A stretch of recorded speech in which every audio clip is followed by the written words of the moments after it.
देखिए, पिछले कई दिनों से बहुत बैठकें चल रही हैं। योगी सरकार में मंत्रिमंडल विस्तार हो सकता है, जिसको लेकर कई बैठकें हो चुकी हैं। चाहे वो दिल्ली की बात करें या फिर हम लखनऊ की बात करें, तमाम जो बैठकों का जो दौर है काफी देर तक चलता रहा है। ऐसे में उम्मीद ये जताई जा रही है मंत्रिमंडल विस्तार इसलिए किया जा रहा है जिससे कि अगले साल जो विधानसभा चुनाव है उसे पूरी तरह से जीता जाए और जो जातिगत समीकरण है उसे भी साधा जाए और एक मैसेज दिया जाए कि सबका साथ, सबके विकास के साथ बीजेपी हमेशा से चुनाव लड़ती है और इस बार भी ऐसा ही होने वाला है। और ऐसे में ये बताया जा रहा है कि हो सकता है कि 10 मई तक मंत्रिमंडल विस्तार हो जाए।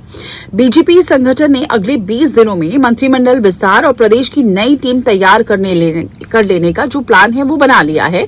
ऐसे में मंत्रिमंडल में सीएम योगी समेत 21 कैबिनेट, 14 राज्य मंत्री स्वतंत्र प्रभार और 19 राज्य मंत्री हैं।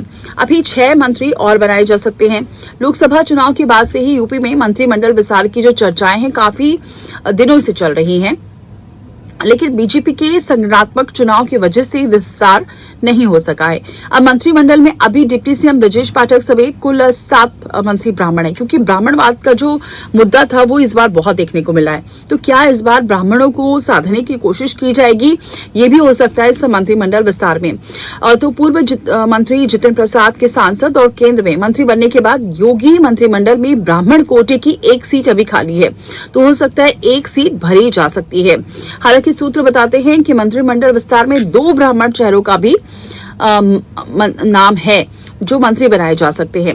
इसके अलावा अब कोशिश ये भी है कि कैसे SC ST वर्ग को भी साधा जाए। हालांकि सभी जाति समीकरण को साध के ही मंत्रिमंडल विस्तार हो सकता है, जिसमें बताया जा रहा है कि योगी सरकार में अभी जो एक कैबिनेट मंत्री है बेबी रानी मौर्य समेत कुल 8 मंत्री हैं SC से और यूपी विधानसभा में कुल 86 सीटें आरक्षित हैं।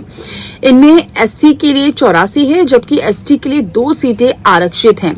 इनमें 67 SC विधायक इसमें बीजेपी के शामिल हैं। ऐसे में बताया जा रहा है कि हो सकता है कि 2 सीटें यहाँ इन SC और या ST में से किसी को दी जा सकती है। अब इस वक्त सबसे ज्यादा और मुद्दा जो छाया है वो महिला आरक्षण को लेकर है। ऐसे में तमाम जो विपक्ष है वो भी आरोप लगाता रहता है कि मंत्री बहुत कम है। अब क्या इस मंत्रिमंडल विस्तार में महिलाओं को भी जगह मिल सकती है, क्योंकि अभी 51 महिला विधायक है। इनमें से बीजेपी की 30 है, अपना दल S की 4 है और रालोद की 1 विधायक है। ऐसे में कुल 5 महिला मंत्री हैं। तो हो सकता है कि इस मंत्रिमंडल विस्तार में महिलाओं को भी जगह मिले। तो जो 6 मंत्री बनाए जा सकते हैं इस मंत्रिमंडल विस्तार में, इसमें महिलाओं को भी शामिल किया जा सकता है। हालांकि अभी ये मंत्रिमंडल विस्तार होगा, इसमें किस तरह से जातिगत समीकरण को देखा जाएगा, क्योंकि एक ब्राह्मणों का मुद्दा बहुत ज्यादा छाया हुआ है।